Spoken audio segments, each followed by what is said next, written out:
ವರ್ಷದಿಂದ 9-10 ವರ್ಷ, 1 ವರ್ಷ ಮಾಡಲಿಲ್ಲ ಕರೋನಾ ಸಂದರ್ಭದಲ್ಲಿ ಬಿಟ್ಟರೆ 10 ವರ್ಷದಿಂದ ಇಡೀ ಕ್ಷೇತ್ರದಲ್ಲಿ ನಾವು ಶುರು ಮಾಡಿದ್ವಿ ರಕ್ಷಾಬಂಧನವನ್ನು. ಇವತ್ತು ಸಮಸ್ತ ನಾಡಿನ ಎಲ್ಲ ನನ್ನ ಅಣ್ಣ ತಮ್ಮಂದರಿಗೆ ಒಳ್ಳೆಯದಾಗಲಿ, ಆ ಭಗವಂತ ಅವ್ರಿಗೆ ಒಳ್ಳೆಯ ಭವಿಷ್ಯ, ಉತ್ತಮವಾದಂಥ ಆರೋಗ್ಯ, ಆಯುಷ್ಯನ ಕೊಟ್ಟು ಕಾಪಾಡಲಿ. ನನಗೆ ನಾವು 5 ಜನ ಅಕ್ಕ ತಂಗಿಯರು, ಒಬ್ಬನೇ ಒಬ್ಬ ಕೊನೆ ತಮ್ಮ. ದೇವರು ನನಗೆ ಭಾಳ ಆಶೀರ್ವಾದ ಮಾಡಿದ್ದಾನೆ. ತಮ್ಮನ ಕೂಡ ಬಂಧನ ಅಂದರೆ ಅಕ್ಕ ತಮ್ಮನ ರಕ್ಷಣೆ ಮಾಡಿದ್ರೆ ತಮ್ಮ ಅಕ್ಕನ ರಕ್ಷಣೆ ಮಾಡ್ತಾಳೆ. ಈ ಹಬ್ಬದ ವಿಶೇಷತೆ ಅದು. ಇಡೀ ಕ್ಷೇತ್ರದ ನನ್ನ ಅಣ್ಣ ತಮ್ಮಂದ್ರ ಜೊತೆ ಇವತ್ತು ತಮ್ಮನ ಜೊತೆ ರಕ್ಷಾಬಂಧನದ ಒಂದು ಹಬ್ಬವನ್ನು ನಿಮ್ಮೆಲ್ಲರ ಜೊತೆ ಆಚರಣೆ ಮಾಡ್ತಾ ಇದ್ದೀನಿ. ಸಚಿವರಾದ ಬಳಿಕ ಇದು ಎರಡನೇ ಬಾರಿಗೆ ಮಾಡ್ತಾ ಇದ್ದೀನಿ.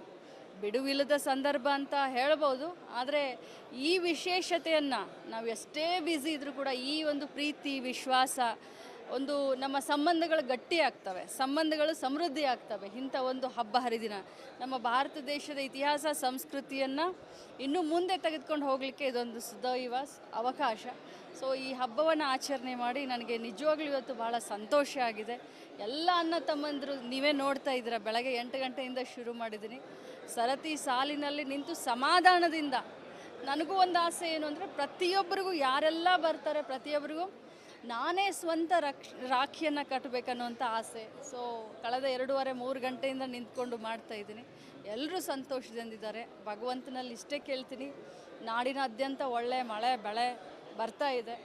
ಇದೇ ರೀತಿ ಸಮೃದ್ಧಿ ನಮ್ಮ ಕರ್ನಾಟಕ ರಾಜ್ಯದಲ್ಲಿ, ಬೆಳಗಾವಿ ಗ್ರಾಮೀಣ ಕ್ಷೇತ್ರದಲ್ಲಿ ತುಂಬಿ ತುಳುಕ್ಲಿ. ನನ್ನೆಲ್ಲ ಅಣ್ಣ ತಮ್ಮಂದರಿಗೆ ಒಳ್ಳೆ ಆಯುಷ್ಯ ಕೊಡಲಿ ದೇವರು ಅಂತ ಕೇಳ್ಕೊಳ್ತೀನಿ. ನಾಡಿನ ಸಹೋದರಿಯರಿಗೆ ರಕ್ಷಾಬಂಧನದ ಶುಭಾಶಯಗಳನ್ನ ಕೋರ್ತಾ, ವಿಶೇಷವಾಗಿ ತುಂಬ ಸಂತೋಷ ಅನ್ನಿಸ್ತಾ ಇದೆ. ನನ್ನ ಸೌಭಾಗ್ಯ ಇಂಥ ಒಬ್ಬ ಅಕ್ಕನನ್ನು ಪಡೆದಿದ್ದಕ್ಕೆ ಆ ಭಗವಂತನಲ್ಲಿ ನಾನು ಯಾವತ್ತೂ ಚಿರಋಣಿಯಾಗಿರ್ತೀನಿ. ಇವತ್ತು ನಮ್ಮ ಸಹೋದರಿ ಕರ್ನಾಟಕ ರಾಜ್ಯದ ಮಂತ್ರಿಗಳಾಗಿ ರಾಜ್ಯದ ಜನರ ಸೇವೆಯನ್ನು ಮಾಡ್ತಾ, ಅದೇ ರೀತಿ ಕ್ಷೇತ್ರದ ಮಗಳಾಗಿ ಕ್ಷೇತ್ರದ ಜನರ ಸೇವೆಯನ್ನು ಮಾಡ್ತಾ ಅವರು ನಡೆದಿರ್ತಕ್ಕಂಥ ದಾರಿಯನ್ನು ನೋಡಿ ನನಗೆ ತುಂಬ ಹೆಮ್ಮೆ ಅನ್ನಿಸ್ತತಿ. ಅವರೇ ನಮಗೆ ಸ್ಫೂರ್ತಿ. ನಮ್ಮ ಅಕ್ಕ ಇವತ್ತು ನಮಗೆ ರಾಖಿಯನ್ನು ಕಟ್ಟಿದ್ದಾರೆ.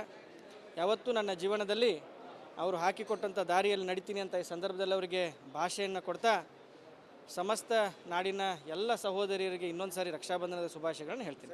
ಚಿಕ್ಕವರಿದ್ದಾಗ ನಿಮಗೆ ನಿಮ್ಮೊಬ್ಬರ ಪಾಲಿಗೆ ಅಕ್ಕ ಆಗಿತ್ತು, ಇಡೀ ರಾಜ್ಯದ ಪಾಲಿಗೆ ಅಕ್ಕ ಆಗಿದೆ. ಸೊ ಆಗಿಂದ ಈಗಿದ್ದು ನೋಡಿದ್ರೆ ಏನು ಅನ್ಸುತ್ತೆ? ಅದೇ ಹೇಳಿದೆ ಅಲ್ರಿ, ಈಗ ನನಗೆ 5 ಜನ ಅಕ್ಕಂದಿರು, ನಾನು 6ನೇದವನು. ಯಾವತ್ತೂ ಕೂಡ ನಾವು ಈ ರೀತಿ ದಿನಗಳು ಬರ್ತಾವಂತ ಕನಸ್ಕೊಂಡಿರಲಿಲ್ಲ. ಆ ದೇವರ ಆಶೀರ್ವಾದದಿಂದ ಮತ್ತು ಅಕ್ಕ ಅವರು ಪಟ್ಟಂಥ ಒಂದು 25 ವರ್ಷದ ಅವರ ರಾಜಕೀಯ ಜೀವನದ ಸಂಘರ್ಷ, ಯಾವುದೇ ಕಾರಣಕ್ಕೂ ಹೋರಾಟ ಮಾಡಿ ಒಂದು ಛಲದಿಂದ ಅವರು ಸಾಧನೆ ಮಾಡಿದಂಥ ಒಬ್ಬ ವ್ಯಕ್ತಿ. ಅವರು ನೋಡಿದರೆ ಹೆಮ್ಮೆ, ನಮಗೆಲ್ಲ ಸ್ಫೂರ್ತಿ. ಇಡೀ ರಾಜ್ಯದ ಮಹಿಳೆಯರಿಗೆ ಅವರು ಒಂದು ದೊಡ್ಡ ಸ್ಫೂರ್ತಿ. ಈ ಒಂದು ಸಂದರ್ಭದಲ್ಲಿ ನಾನು ಹೇಳಿದಲ್ಲ, ನಿಮಗೆ ಸಂತೋಷ, ಹೆಮ್ಮೆ ಎಲ್ಲ ಉಕ್ಕಿ ಬರ್ತಾ ಇದೆ.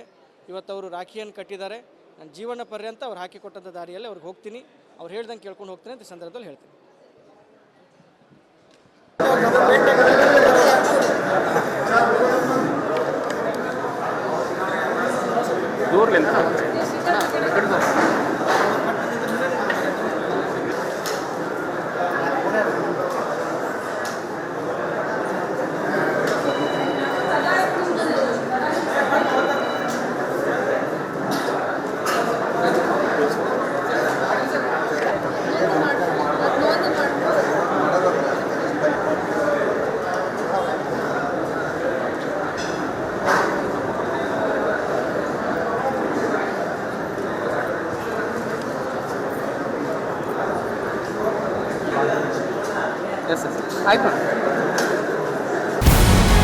ನಮಸ್ಕಾರ, ಕರ್ನಾಟಕ ಪ್ರೈಮ್ ಟೈಮ್ಗೆ ಸ್ವಾಗತ. ನಾನು ಜಯಪ್ರಕಾಶ್ ಶೆಟ್ಟಿ. ಇಡೀ ಕರ್ನಾಡು ಇವತ್ತು ರೆಬೆಲ್ ಆಗಿ ನಿಂತಿದೆ. ಈ ಹಗರಣಗಳನ್ನು ಸದನದಲ್ಲಿ ಪ್ರಸ್ತಾಪ ಮಾಡಲು ಕೂಡ ಕಾಂಗ್ರೆಸ್ ಹಿಂದೇಟು ಹಾಕಿದ್ದೇಕೆ?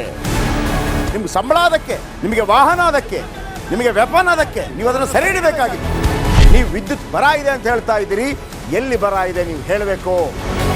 ಪಾಕಿಸ್ತಾನ್ ಆಕ್ಯುಪೈಡ್ ಕಾಶ್ಮೀರ್ ಅದು ಎಂದೆಂದಿಗೂ ನಮ್ಮದು.